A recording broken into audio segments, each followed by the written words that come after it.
ассалому алайкум бинандаҳои азизу гиромӣ. дар душанбе соат 8 вақти маҳаллӣ аст ва дар ин соат мо шуморо бо хабару гузоришҳо аз телевизиони тоҷикистон дар барномаи ахбор ошно месозем.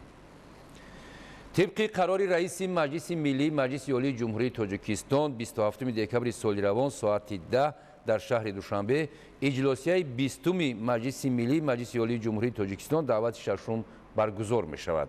дар иҷлосияи 20 маҷлиси миллии қонунҳои ҷумҳурии тоҷикистон дар бораи низоми ягонаи давлатӣ ба қайдгирӣ ва ба ҳисобгирии ҳуқуқвайронкуниҳо, дар бораи соҳибкории иҷтимоӣ, дар бораи ворид намудани тағйирот ба кодекси ҳуқуқвайронкунии маъмурии ҷумҳурии тоҷикистон, оид ба ворид намудани тағйири илова ба қонуни ҷумҳурии тоҷикистон дар бораи сарватҳои зеризаминӣ, оид ба ворид намудани тағйироту илова ба қонуни ҷумҳурии тоҷикистон дар бораи ҳифзу ҳуқуқҳои кӯдак ва дигар қонунҳое ки маҷлиси намояндагони маҷлиси олии ҷумҳурии тоҷикистон қабул намудааст мавриди баррасӣ қарор мегиранд. тибқи қарори раиси маҷлиси миллии маҷлиси олии ҷумҳурии тоҷикистон 28 декабри соли равон соати 7:30 дар шаҳри душанбе ҷаласаи якҷояи 10 маҷлиси миллӣ ва маҷлиси намояндагони маҷлиси олии ҷумҳурии тоҷикистон даъвати шашум баргузор мешавад. дар ҷаласаи якҷояи 10 маҷлиси миллӣ ва маҷлиси намояндагони маҷлиси олии ҷумҳурии тоҷикистон даъвати шашум пешниҳоди паёми президенти ҷумҳурии тоҷикистон муҳтарам Эмомалӣ Раҳмон дар бораи самтҳои асосии сиёсати дохилӣ ва хориҷии ҷумҳурӣ дар назар аст. бинандаҳои азиз, барномаи ахборро идома медиҳем. тағйирёбии иқлиму баландшавии ҳарорат боиси обшавӣ бо суръати пиряхҳо ва коҳиши ҳаҷми оби дарёҳо гардида ба бахшҳои асосии иқтисодиёт аз қабили энергетика, кишоварзӣ ва саноат таъсири манфӣ мерасонад. аз ин рӯ ин мавзӯъ дар меҳвари таваҷҷӯҳ қарор гирифтааст. идомаи эҳтимолии раванди обшавӣ бо суръати пиряхҳо ба гуфтаи коршиносон метавонад дар оянда ба ҳаҷми захираҳои оби минтақа ва ҷаҳон таъсири ҷиддӣ расонад. бо пешниҳоди ҷумҳурии тоҷикистон созмони милали муттаҳид соли 2025-ро соли байналмилалии ҳифзи пиряхҳо эълон намуд, ки барои рушди ҳамкориҳо дар самти ҳифзи пиряхҳо ва кам кардани хисороти офати табиӣ заминаи муносиб фароҳам меорад. мавзӯъро ҳамкори мо Аҳлиддин Нурулло шарҳ медиҳад. طبق پیشگویی‌های سازمان‌های بین‌المللی تا سال 2050 بیشتر از 260 میلیون نفر اهالی سیاره با سبب تغییریابی اقلیم، خشکسالی، کمبودی آب و شرایط نامساعد بیواقلیمی مکان خود را ترک نموده به جایهای دیگر کوچ می‌بندند. تنها سال 2023 با سبب تغییریابی اقلیم بیش از 26 میلیون نفر در جهان ترک منزل نمودند. چنین حالت که در نتیجه سر زدن آفت‌های طبیعی به وجود می‌آید بیشتر در پاکستان، اتیوپیا و افغانستان بقای گرفته شده است. ماه می سال 2024 بر اثر آبخیزی شدید در شمال و شرقی افغانستان 315 نفر به هلاکت رسیده، بیش از 1,500 نفر مجروح شدند. ماه آگوست همین سال در نتیجه آبخیزی در منطقه‌های قسم شرقی بنگلادش بیش از 4 میلیون نفر ضرر دید. با در نظر داشت این سازمان ملل متحد گزارش می‌دهد که احتمال تا 30 سال آینده اهالی آفریقای جنوبی، آسیای شرقی، آسیای جنوبی، آفریقای شمالی و آمریکای لاتینی از عاقبت‌های روند تغییریابی اقلیم تأثیر منفی بینند. طبق مشاهده‌های متئورولوژی و ارزیابی اقلیم شناسان سال تا سال حرارت هوا بلند گردیده ایستاده است که عامل اساسی این روند پیش از همه پرتاب گازهای ضررناک به هوای اتمسفر میباشد. طبق تحقیقات علمی در سال 2024 پرتاب‌های گازهای کربن از سوزشواری استخراج شونده به حد رکوردی رسیده است. زیاده از 41 میلیارد تن گاز کربن الکی به اتمسفر پرتافته شده است. سال گذشته پرتاب گاز کربن از سوزشواری استخراج شونده افزایش یافته به سطح بلندی رکوردی رسیده است. طبق گزارش سازمان ملل متحد در سال 2024 پرتاب‌های زهرناک در مقایسه با سال گذشته 0.8% افزایش یافته در مجموع 37.4 میلیارد تن را تشکیل می‌دهند. از جمله افزایش پرتاب‌های گاز کربن 2.4%، نفت 0.9% و انگیش 0.2% پیش بینی گردیده است. دستگیری یافتن تشبس‌های تاجیکستان در مقیاس جهان اقدام مهم و تاریخی بوده توسط آن جامعه جهانی امکان پیدا می‌کند که برای حفظ بزرگترین منبع‌های آبی آشامیدنی تدبیرهای مشترک ضروری اندیشد. مجموعه عمومی سازمان ملل متحد در اساس تشبس پرزیدنت جمهوری تاجیکستان پیشوای ملت محترم امامعلی رحمان با قبول قدنامه مخصوص سال 2025 را سال بین المللی حفظ پریاق‌ها و 21 مارس روز بین المللی حفظ پریاق‌ها اعلام نمود که این تدبیر برای آینده درخشان سیاره زمین مساعدت می‌نماید. طبق قدنامه سازمان ملل متحد، جمهوری تاجیکستان سال 2025 میزبان کنفرانس بین المللی در موضوع حفظ پریاق‌ها خواهد بود. برگزار نمودن کنفرانس سازمان ملل متحد اوید با پریاق‌ها در سال 2025 در شهر دوشنبه زمینه مهمی را برای تطبیق هدف‌های ضروری جهت حفظ پریاق‌ها در سطح بین المللی فراهم می‌سازد. تاجیکستان برای در سطح بلند برگزار کردن همایش بین المللی آمادگی همه‌جانبه دیده است. جمهوری تاجیکستان اعضای کامل حقوقی سازمان عمومی جهانی سودا بوده. این عامل به افزایش گردش سودا و رشد اقتصاد ملی زمینه مساعد فراهم آورده است. این است که سال تا سال حجم صادرات مال و محصولات به خارج کشور می افزاید. دلشاد حکیمزاده موضوع را شرح می دهد. در شرایط اقتصادی بازاری تقویت گردش سودای خارجی جهت تامین بازار استعمالی و معتدل نگاه داشتن سطح تورم ضرورت بیشتر دارد. شامل شوی جمهوری تاجیکستان با سازمان عمومی جهانی سودا امکانیت فراهم آورد که آمار نشان دهنده های مکر اقتصادی سودای خارجی تغییر یابد و نموی نوی مال و محصولاتی به بازارهای جهانی پیشنهاد شونده افزایش داده شود. موافق دورنمای نشان دهنده های مکر اقتصادی در سال 2025 حجم گردش سودای خارجی در جمهوری تاجیکستان باید به 8.9 میلیارد دلار آمریکایی برابر گردد. این نشان دهنده در سال 2026 9.2 میلیارد دلار آمریکایی و در سال 2027 حجم آن موافقاً 9.7 میلیارد دلار آمریکایی پیش بینی شده است. باید گفت که رشد صاحبکاری تجارتی در مملکت به افزایش حجم گردش سودای داخلی و خارجی میتواند تاثیر مثبت رساند. اگر حجم گردش سودای خارجی مملکت در رده‌بندی جهانی سودا هرچی بیشتر بالا برداشته شود همان اندازه اقتصاد ملی ترقی خواهد کرد. بنابراین کوشش به آن روانه کرده می شود که سال تا سال حجم صادرات مال و محصولات زیاد گردد. مثلا طبق دورنمای نشان دهنده های مکر اقتصادی اگر در سال 2025 حجم صادرات مال و محصولات 2.9 میلیارد دلار آمریکایی معین گردیده باشد، آمار مذکور در سال 2026 3.2 میلیارد دلار آمریکایی و در سال 2027 به 3.5 میلیارد دلار آمریکایی باید برابر گردد. افزایش گردش سودای خارجی مملکت در برابر تامین رشد اقتصادی ملی میتواند در معتدل نگاه داشتن سطح تورم زمینه مساعد فراهم آورد. این ما را وادار میسازد که در قطار دیگر دولت‌های صادرات کننده مال و محصولات سهم ارزنده خویش را جهت رشد اقتصادی ملی در گردش سودای خارجی گذاریم. قابل تذکر است که جمهوری تاجیکستان امکانیت‌های واسع جهت افزایش دادن حجم گردش سودای خارجی را دارد. اگر صاحبکاران به طور عاقلانه و ثمره‌ناک استفاده برند، نموی نوی مال و محصولات صادراتی مملکت پیدا گردیده حجم گردش سودای خارجی می‌افزاید. دلشاد حکیمزاده مقصد اخبار. جهت به معیارهای بین المللی مطابق نمودن صفت تحصیلات در دانشگاه دولتی خروغ به نام اکادمیک مویانشاه نظرشایف آزمایشگاه‌های اینواتسیونی و صنفخانه‌های زمانوی تشکیل می‌شوند. در این زمینه کتابخانه علمی دانشگاه از نوسازی گردیده با شرایط معاصر و ضروری تامین کرده شد. همکاران ما گزارش می‌دهند در این خصوص. دانشگاه دولتی خروغ به نام مویانشاه نظرشایف یگانه مکتب عالی مملکت در قلمرو ولایت بدخشان به حساب رفته این بارگاه علم و معرفت دوام 30 سال فعالیت کاری نتیجه های نظر است را نایل گردیده است و در این مدت بیش از 20,000 نفر متخصصان را به کمال رسانده است که این زمان در ساحه‌های مهم خواجگی مملکت کار و فعالیت دارند. با فراهم آوردن شرایط خوب کاری سال به سال صفت تعلیم و تربیت زینه‌های بلند را کسب نموده متخصصان صاحب کسب دانشگاه را ختم می‌نمایند. با مقصد به معیارهای جهانی مطابق نمودن صفت خدمت رسانی به دانشجویان و آموزگاران با دستگیری حکومت مملکت کتابخانه علمی دانشگاه با طرح نو و شرایط معاصر تجدید و از نوسازی شده است. البته تجدید و از نوسازی کتابخانه دانشگاه مجهز نمودن آن با معاصرترین تجهیزات به بلند برداشتن سطح تعلیم و تربیت دانشجویان روانه کرده شده است. این است که در کتابخانه گوشه‌های علاهیده برای دانش اندازی و معرفی دستاوردهای دانشجویان و استادان دانشگاه تأسیس داده شده. بیش از 102,000 کتاب در مخزن یگانه و بیش از 40,000 به نمود الکترونی جا داده شده است. дар сафҳои китоб асарҳои мондагори асосгузори сулҳу ваҳдати миллӣ пешвои миллат президенти ҷумҳурии тоҷикистон муҳтарам эмомалӣ раҳмон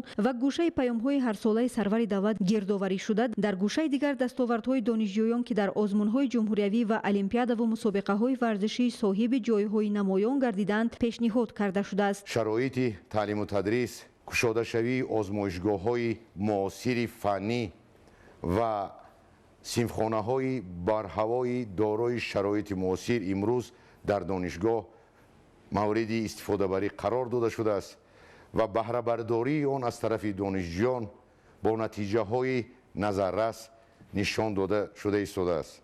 Бояд қайд кард ки имрӯзҳо дар донишгоҳ китобхонаи илмӣ ки пурра бо тарҳи нав ва шароити муосир яъне аз навсозӣ карда шудааст ба истифода дода мешавад ва боиси қайд аст ки дар маҳзани донишгоҳи илмии донишгоҳ зиёда аз 102 000 нусха китобҳои гуногуни таълимӣ, адабиётҳои илмӣ ва дигар намудҳои маводҳои таълимӣ мавҷуд аст ки аз ин зиёда аз 40 000-аш китобҳои электронӣ ба намуди электронӣ ҷой дода шудааст. имрӯз барои омӯхтани дониш, барои соҳибкасб гардидан китобхонаи донишгоҳ ва маҳзану боигарии он барои донишҷӯён мусоид аст. дар марҳилаи нави рушди бадахшон ба меъёрҳои ҷаҳонӣ мутобиқ намудани бехатарии донишҷӯён имрӯз беш аз 130 камераҳои назоратӣ васлу насб карда шуданд ки ба беҳбудии сабти ҷараёни таҳсил ва шароити кори кормандони техникӣ мусоидати хуб дорад. зимни боздид аз китобхонаи илмӣ таъкид гардид ки соли 2024 барои донишгоҳи давлатии хоруғ ба номи академик моёншо назаршоев соли бобарор буд. аз ин рӯ роҳбарияти донишгоҳ ва ҳайати профессорону омӯзгорон тавонистанд барои беҳбудии шароити таҳсили донишҷӯён китобхонаро ба таври муосир аз таъмир бароранд. таъкид карда шуд ки бо фароҳам овардани шароити баланди таълим натиҷаҳо низ бояд аз имрӯз бештару беҳтар гарданд. имрӯз ман иттиминон дорам ки бо аз навсозӣ ва истифода додани ин китобхонаи донишгоҳ имконат пайдо мекунад ки дар раванди таълиму тарбия, дар раванди коркарди илм боз як қуллаҳои наверо сарфароз гардем. маҳз беҳбудии инфрасохтори таълиму тарбия, ҷиҳозонидани синфхонаву лабораторияҳо бо таҷҳизоти наву замонавӣ барои донишандозии ҷавонон, дараҷаи азхудкунии донишҳои замони муосир, бунёди хобгоҳҳо имкон даст дод то таълим дар ин боргоҳи илм рӯз ба рӯз беҳтару хубтар шавад. бояд гуфт ки бо ибтикори садорати донишгоҳ дар ин боргоҳи маърифат, кафедраи технологияи иттилоотӣ фаъолияти худро ба роҳ мондааст ки донишҷӯёни он дар доираи лоиҳаи парки технологӣ ки соли 2025 дар донишгоҳ амалӣ мегардад ба омӯзишҳои семоҳа ҷалб карда шуда ҳамчун мутахассисон бо истифода аз технологияи муосир омодаи кор мебошанд ва дар оянда мутахассиси варзида ба камол расида дар рушду пешрафти мамлакат саҳми худро хоҳанд гузошт. донишҷӯён донишҳои назариявии худро дар амалият тақвият дода усулҳои кор бо таҷҳизотро пешниҳод намуданд. ман воҳидов абдулло донишҷӯи курси якуми шӯъбаи информатика мо тӯли 3 моҳ таҳсил карда ва мехоҳем дар доираи лоиҳаи парки технологияи донишгоҳ саҳми худро гузорем. бояд гуфт ки дар марҳилаи рушди имрӯзаи бадахшон соҳаи сайёҳӣ соҳаи афзалиятнок боқӣ монда, рушди он аз ҳар ҷиҳат ба кадрҳои соҳавӣ робитаи зич дорад. масъулин иброз доштанд ки бо таъмини маркази сайёҳӣ бо шароити баланди таълим ва ҷиҳозонидани он бо технологияи соҳавӣ ба тараққиёти самаранокии соҳа имкон медиҳад ва даромаднокии аҳолии маҳаллӣ баланд бардошта шуда ҷойҳои навикорӣ таъсис ва фаъолияти марказҳои ҳунарҳои мардумӣ ва фарҳангии маҳаллӣ густариш меёбад ва ба ин мақсад сатҳи зиндагии аҳолии баланд ва рушди устувори иқтисодиву иҷтимоӣ ва экологии тамоми минтақа мусоидат менамояд. мо боварии комил дорем ки он нақшаву маромҳое ки дар назди раёсати донишгоҳ барои солҳои минбаъда қарор дорад, он низ дар муҳлатҳои муқарраршуда амалӣ мешавад, чунки тақвиятбахшию тақвият додани соҳаи маориф дар баробари ин рушди илму пажӯҳиш ва тадқиқотҳои илмӣ ҳамзамон сатҳи касбияту таълими донишҷӯён ҳеҷ гоҳ охир надорад, чунки он ҳар рӯзу ҳар замон, ҳар дақиқаву ҳар нафас рушду такомулро талаб менамояд ва коллективи донишгоҳ дар ин самт кӯшиш мекунад ки ба чунин гӯем дастовардҳо, ба чунин нуқтаҳои соҳаи маорифу илм дастрасӣ дошта бошанд, чунки мо боварии комил дорем ки имрӯз тоҷикистони азизи мо ба яке аз кишварҳои бонуфузу ташаббускори сатҳи байналмилалӣ معرفی شده ایستاده است و سیاست خیرتمندانه پیشوای معظم ملت ما در عرصه جهان همچون شخصیت و سیاست انسان دوستانه و حفظگرای اهل سالمی کره زمین اعتراف شده است. استادان جوان و سابقه‌داران ساحه در جواب به دستگیری‌های روزافزون حکومت مملکت وعده دادند که در به کمال رساندن متخصصان آینده‌دار من بعد نیز سهم ارزنده خود را خواهند گذاشت، زیرا بهبودی اینفراستراکچور تعلیم و تربیت، جهازانیدن صنفخانه و لابراتوری‌ها با تجهیزات نو و زمانوی برای دانش‌اندوزی جوانان، درجه از خودکنی دانش‌های زمانی معاصر امکان دست داده است تا تعلیم در این بارگاه علم روز به روز بهتر و خوبتر شده، متخصصان ورزیده به کمال رسند. طبق توصیه عالمان خواجگیداران جمهوری را ضرور است که با استفاده از تکنیک‌های تسمه چرخ در مهلت معین شدگاری زمین‌ها را به انجام رسانند. کشتی تیره‌ماهی چه افضلیت‌ها دارد؟ شرح بیشتر در تهیه همکاران ما. عالمان ساحه به کشاورزان توصیه می‌دهند که گذرانیدن شدگاری با صفت و سریوقتی با معیار معین گردیده عامل اساسی فراوان حاصلی به شمار می‌رود.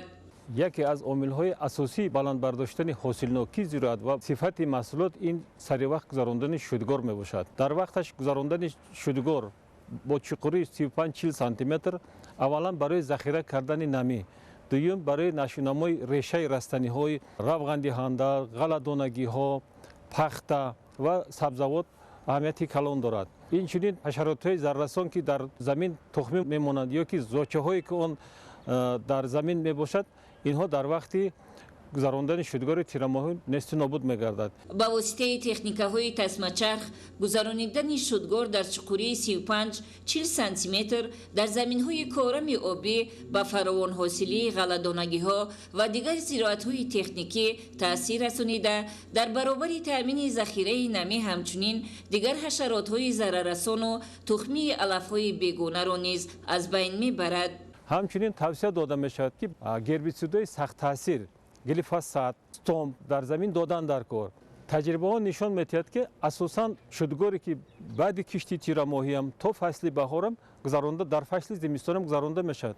اساساً این حتی که حرارت هوا 10-12 گراد هم باشد، بعد این شدگار گذرانده می شود. در وقتی که برف سبک باریدن هم در همین وقت هم شدگار گذرانده می شود و این اهمیت آن دارد که هم یکم برای ذخیره نمی، هم برای هم کسلی، هم باقی مانده حشرات زهررسان، یعنی که تخمی و زاچه آن نابود می‌گردند. تجربه های علمی و استحصالی نشان می‌دهد که گذرانیدن شدگار خوش‌صفت و سریوقتی و کشتی تیره‌ماهی غله‌دانگی‌هایی که در مهلت زیاده از 240-280 روز پخته می‌رسند، حاصلناکیشان نسبت کشتی بهاری هم در زمین‌های کارم للمی و هم در زمین‌های کارم آبی از 15 تا 20 سانتی بلندتر است. پیش از گذراندن شدگار با زمین باید در برابر غذاهای معدنی ارگانیکی بعد از آن شدگار چقور گذراندن در کار. متخصصان حساب کردند که در زمین از 30 تا 67%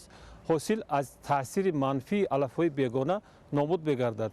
در تاجیکستان زیاده از 500 نامگو علف‌های بیگانه به قید گرفته شده، 35 نمود آن بسیار ضررناک میباشد. حساب کردند که در یک هکتار زمین از 20 میلیون دانه تا 3-4 میلیارد دانه تخمی علف بیگانه در زمین میماند. برای نیست کردن همین یکم گذراندن شدگار چقور این 35-40 سانتی متر رستنی‌های علف‌های بیگانه در چقوری میپوسد و نیست نابود میگردد. آخر سپتامبر اول اکتبر گذراندن شدگار تیره‌ماهی و کشتی تیره‌ماهی برتری دارد.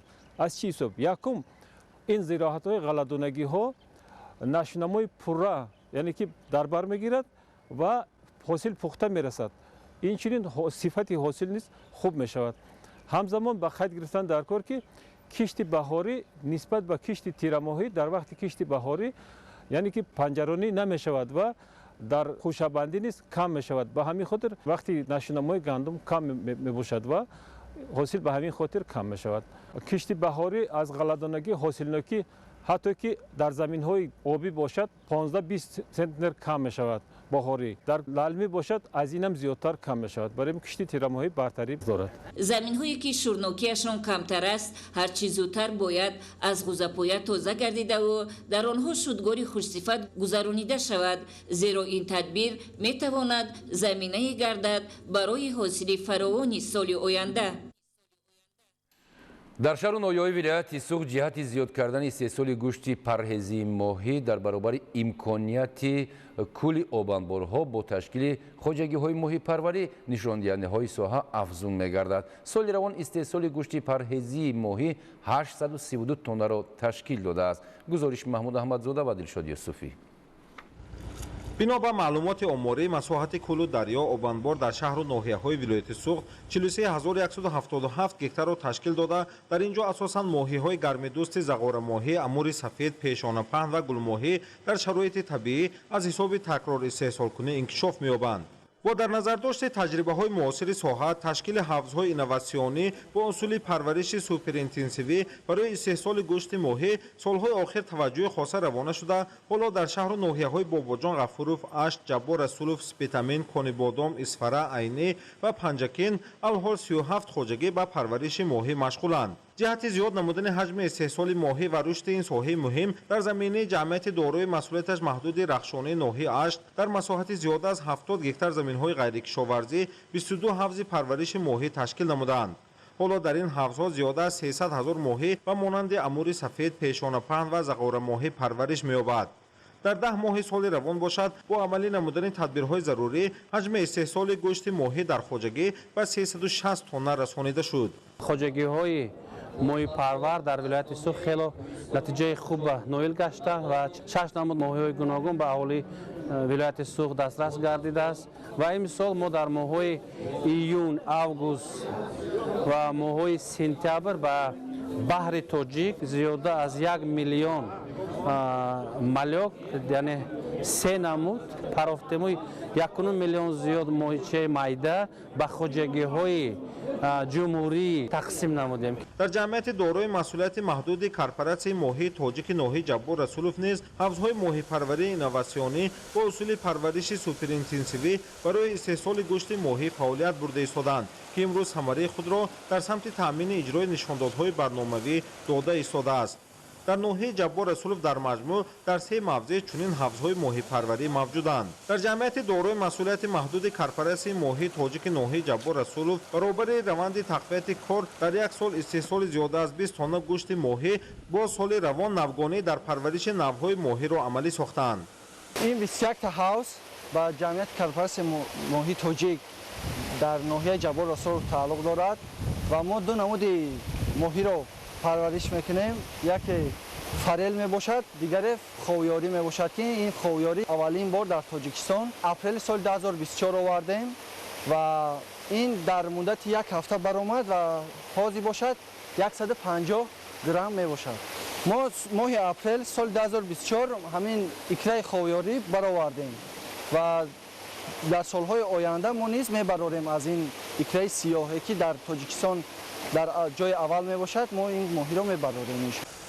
و تاکید مسئولین در زمینه امتیازهای دولتی بهره رشد ساحه، قبول و تطبیق برنامه مجموعه‌ای رشد ساحه چاروداری، پرنده پروری، ماهی پروری و زنبور عسل پروری در جمهوری تاجیکستان برای سالهای 2023-2027 برای رشد ماهی پروری و افزون نمودن استحصال ماهی، زیاد نمودن کرمینه ماهی و ماهیچه‌ها، احیا و تشکیل خواجگی‌های ماهی پروری، تامین غذای ماهی و تجربه مثبت خواجگی‌ها مساعدت نمود. در شهر و ناحیه‌های ولایت سوق مساحت زمین خواجگی‌هایی که برای تشکیل حوض‌های ماهی پروری پیش بینی شده است 684 از 1064 گکتار بوده. از این در 511 گکتار 37 خواجگی‌ها و پرورش ماهی مشغولند.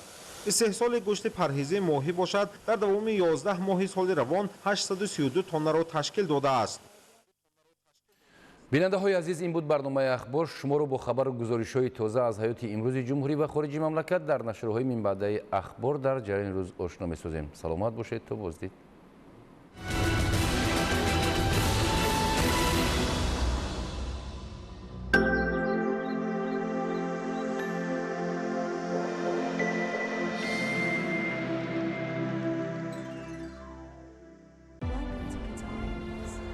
وقتی کشف قطر افسانه